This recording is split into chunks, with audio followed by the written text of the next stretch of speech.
We live in a world that is deeply uncomfortable with grief. There's an unspoken timeline, a point at which the people around you, and sometimes you yourself, decide that you should be over it by now. That you've had enough time to grieve, that it's time to move on. And if you're not moving on fast enough, then something must be wrong.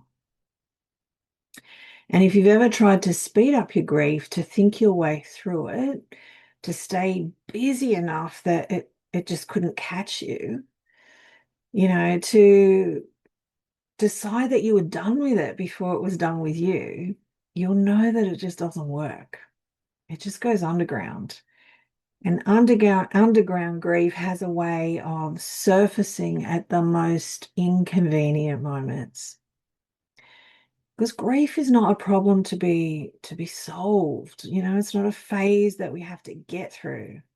And we don't have to get through it as quickly as possible. It's a process. And it moves at its own pace. It moves on its own terms, regardless of what you or anyone else thinks the timeline should look like. And the harder you push against that, the longer it tends to take.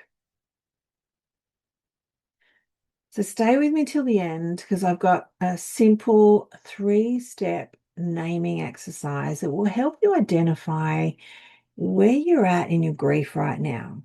Because most people are further behind than they think. And believe me, that is not a failure. There's both the external and internal pressure that sits around grief. Like from the outside, you have those well-meaning people who will check in with you, for a few weeks or maybe even a few months. And then they quietly have these expectations around you that you're going to be functioning normally again. And they might be the ones who say things like, you need to move forward, or they would want you to be happy, or it's been 6 months now. And they're the ones who get uncomfortable when you cry, or, that you're still not okay in certain situations. And then from the inside, the part of you that has absorbed these messages and turned them into quiet judgment of your own process, that part decides that grieving for too long means you're weak or you're stuck or you're not even coping. Because the pressure to rush grief is rarely about what's best for the person grieving. It's almost always about what makes the people around them more comfortable. So, what happens when you try to rush it? Grief that gets suppressed or rushed doesn't disappear, it gets stored. The nervous system files unprocessed grief like it files unfinished business, the same way it files unprocessed trauma. It sits there, taking up space, using energy to stay contained, and leaking out sideways in ways that are often harder to recognize than sometimes grief itself. It can show up as like a short fuse over things that shouldn't matter that much, as this numbness that makes it hard to feel joy even when life is really good, as like a low level anxiety that doesn't seem to have a source, or even just as like this heaviness that sits just underneath the surface in our day-to-day lives. And grief that is not felt doesn't disappear, it just changes form. And the new form is almost always harder to recognize and harder to treat. And I get it. I get it. It can sneak up on you when you least expect it. You may feel like you're fine 1 minute and then you smell something that reminds you of someone you lost, or you see a face that looks too similar to that person that you're grieving. I've been there many times. I've tried to push stuff down to get through it. and it just doesn't work. So what does grief actually need? Well, it's not a to-do list, and they're not stages to complete. It's not an endpoint that you reach. Grief needs time, but more specifically, it needs presence. It needs to be felt rather than managed. It needs actual space in your life, not just the stolen moments when it breaks through despite your best efforts to contain it.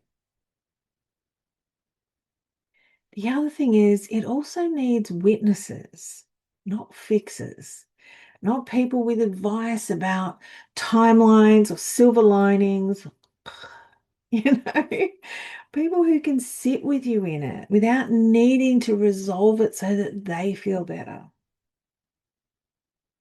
Because grief doesn't need to be fixed or finished. It needs to be felt, and feeling it fully without rushing is the only way through it that actually works. Because grief changes over time, not because it goes away, because you grow around it. The loss doesn't shrink, you expand. And that means the goal is not to get back to who you were before, it's to become someone who's integrated what that loss has asked of you. And one thing that we're not always aware of is that grief can be a massive trigger for calendar events. Birthdays, Christmas, the anniversary of the day that they died, the date you got the phone call. These dates arrive every year and grief arrives with them, sometimes loudly, sometimes as this quiet heaviness. You can't quite explain until you realize what week it is, what day it is. And this catches people off guard years down the track. You think you're doing well, life has moved forward, and then a date rolls around and you find yourself more emotional than usual, more sensitive, more easily undone by small things. And you wonder what's wrong with you. I'm going to say this to you simply.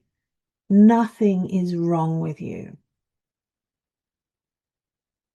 Grief has a memory that your conscious mind sometimes forgets. Your body remembers the date even when you don't. Because the anniversary doesn't reopen the wound. It simply reminds you that love does not have an expiry date, and neither does grief.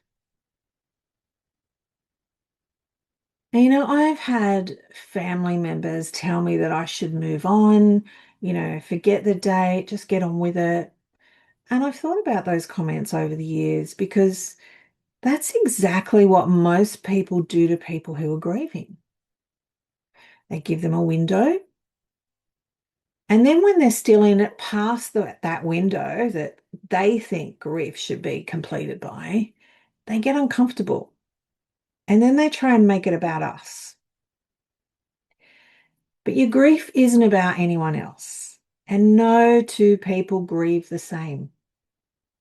And people try and tell you how you should feel, I find, are usually the ones that avoid their own emotions and focus their issues externally. Just saying, right? That's what I found. So if you have a date coming up or one that's just passed, one that you dread every year, that's not you failing to heal. That's you being human. The goal is not to reach a point where those dates no longer touch you. The goal is to learn how to hold them with a little bit more gentleness towards yourself each and every year. Now, I said earlier on in the piece that we were going to do a little bit of an exercise about measuring how well you're grieving, how you're getting through the process, where you are in the process. And, let's not use this as a, I'm here, I'm there, as a measure of good, bad, or am I doing this right? It's not about that at all. It's about self-awareness, right? You know me, guys, by now. Everything I do is about self-awareness, about self-authority.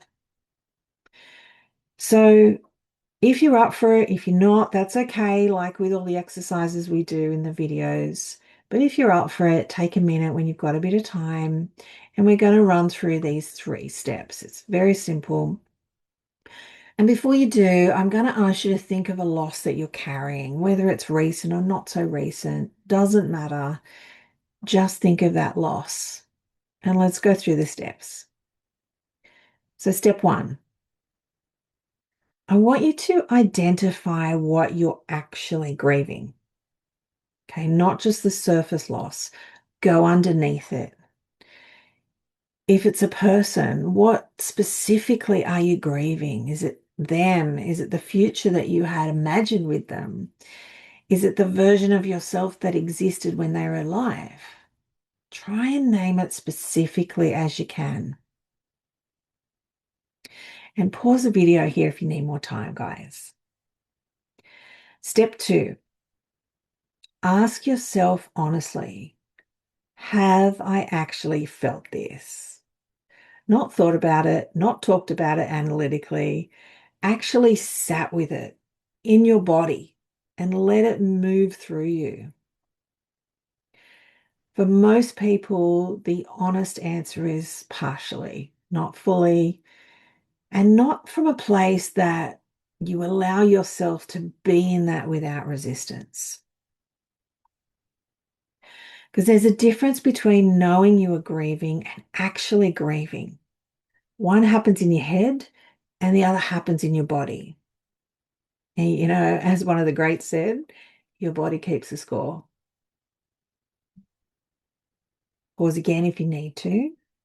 And step 3, identify one small way that you've been rushing it. Maybe you've been staying busy, go, go, go. Maybe you've been trying to reframe your grief too quickly, telling yourself that you should be further along, avoiding the song that brings up the tears or the photo that would bring it to closure, you know? Name it without judgment. Don't judge yourself, just notice it. Because the noticing is all you need to do today. You don't need to fix anything. You just need to see it, to be aware of it. So, guys, if you're going through grief right now, whether it's fresh or whether it's been sitting quietly for longer than you care to admit, you're not behind. You're not doing it wrong. Grief does not have a deadline and it doesn't respond to pressure. Give it what it needs, time, presence, and the permission to take as long as it takes and in the way that you need to process it, not anybody else. Now, I'm going to chuck in a freebie that you can download if you're going through this. It's a great little tool that I created called Reclaiming Yourself After Trauma and Grief. I'll put the link in the description. And it's for anyone who just wants a bit of support in this space. I also have some articles on my inner blog on my website, which, can give you a little bit of a quiet space to process if you're up for it. So tell me in the comments, have you ever felt the pressure to rush your grief? And has it been from other people or yourself? Sending you lots of love. I hope if you are in this space that you're sending love to yourself as well. Thank you for all the likes, subscribes, and comments. I appreciate this support. I'm a new channel here, so all of that loving really helps. So thanks, guys. I'll see you next week for the new video. Take care. Bye.